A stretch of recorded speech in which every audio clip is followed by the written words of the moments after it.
It don't matter. On August 6th is all that matters. I could win the press conference. I could win every interview. All that matters is on August 6th. Jake Paul got to fall. That's all I'm focused on. Hasim, what was your first thought when you got the call or the email or however it was they communicated that they were interested in you as an opponent for this fight?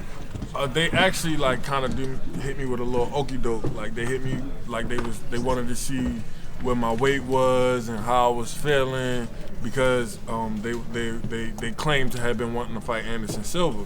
So they needed a southpaw to come in and work. So when they called me back, like an hour later, talking about they wanted to fight, I was thrown off. I was like, what? He want to fight me for real? Bet, say less, let's go. It was not really much thought put into it because I know he's not superior to me boxing wise, and I know that if I come prepared, when I come prepared, it's going to be a sad day for Jake Paul and all his fans. Any advice from your father that you can share with us? Stay focused.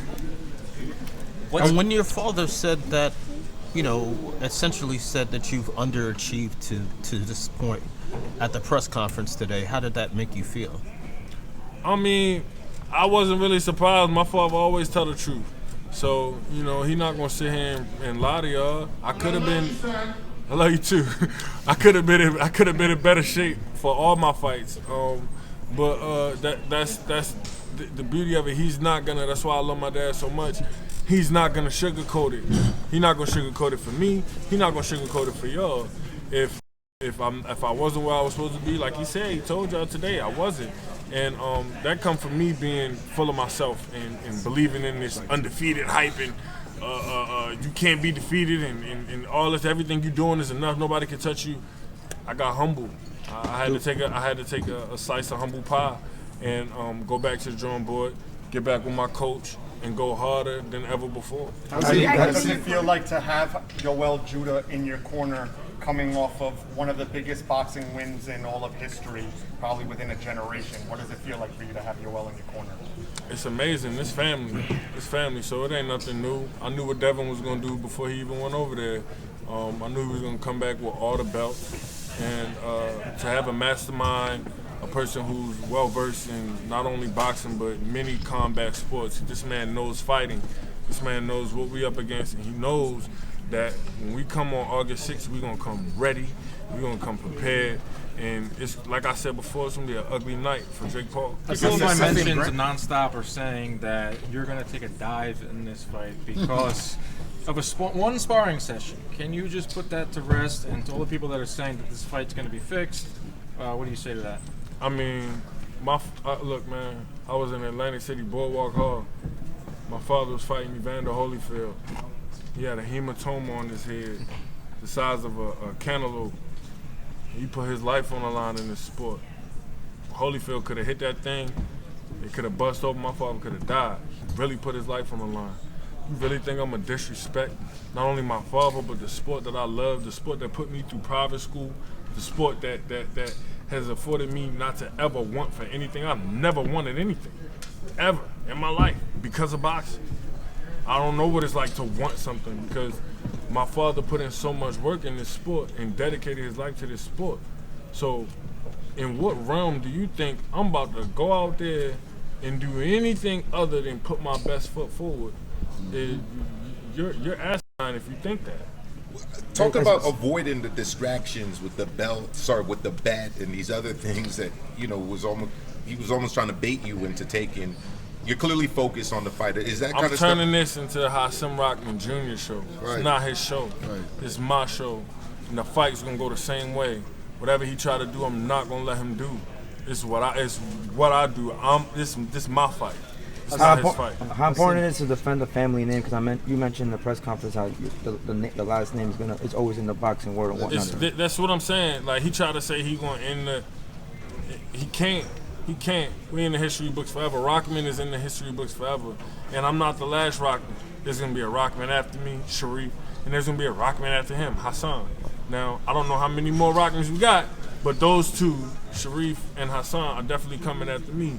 And he's going to have to pay for all that talking he did. He's going to have to pay. Because when I get in there on August 6th, I'm going to remember everything he said. What is Hasim, you said, I'm going to humble him, and I quote, I'm going to humble him. Your confidence is pretty high, going into the fight's pretty high, but also talk about the rehydration clause. You know, could that also be a factor? It's important that you brought that up during the press conference. I mean, because he want to keep running around talking about how, oh, I'm fighting the heavyweight, You're not fighting the heavyweight. You're fighting someone who fought at heavyweight, but we're fighting a cruiserweight bout.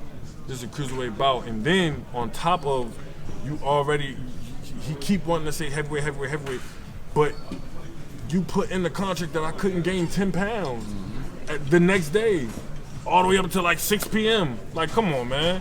That's crazy. Do you see it affecting you? No.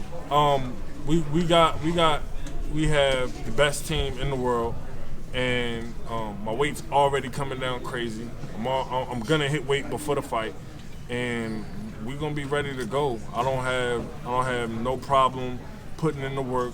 I don't have no problem making the sacrifice. This is such a huge opportunity. So many champions before me have made that sacrifice, and that's what they do. Just because it's not a weight class that I've made before doesn't mean that I can't do it. I can do it. I will do it. And on August 5th, y'all gonna see I'm gonna make that weight easy. And something that I didn't mention at the press conference, not only did he put in a rehydration clause, they fining me 25% for every pound I'm over. Matter of fact, every 4 ounces I'm over, I get 25% of my paycheck cut. That's how bad they don't want me to miss the weight. So if I come in 202, I don't get but half of what the pay is. Like, come on, they pretty much sent me the contract to say no, so they can say that I turned it down. But I said yes. A handicap. It's a handicap. They always. That's the only way Jake Paul get down. He always want a handicap. When I'm sparring him, I can't switch southpaw. I can't go but 50%. I only can use my left hand. In the fight, you got a rehydration clause. You got to come down to my weight. Even though in boxing, how many times y'all see somebody step in at the last minute and get an extremely high payday? I'm taking the lowest payday that any Jake Paul's opponent ever taken by everybody that fought. Jake Paul got more than double what I'm getting. Yeah. Every single one of them. So he admitted yesterday that you got the best of him in the sparring. Excuse me, say that again? He admitted yesterday on Ariel Helwani's show that he got the best of you during sparring. He's saying that it was heated sparring sessions. You got the best of him. I didn't get that right. Okay, so he's saying I got the best of him. That's crazy because I heard him say before that it was a heated sparring match. How is it a heated sparring match if I'm using one hand? Did you learn? Where was your hand? Like behind your back? Or no, like I was only using my left hand. Okay. But I wasn't telling him that I was only using my left hand. He just couldn't figure that out because his IQ was way down here. A lot of times sparring is like a time to work on stuff. Exactly, and that's what I came to do. A lot of his fans are casual fans. Well, so what differences do you see in Rahman already in this fight and from other fights or training sessions? What differences do you see in Rock Jr. so far?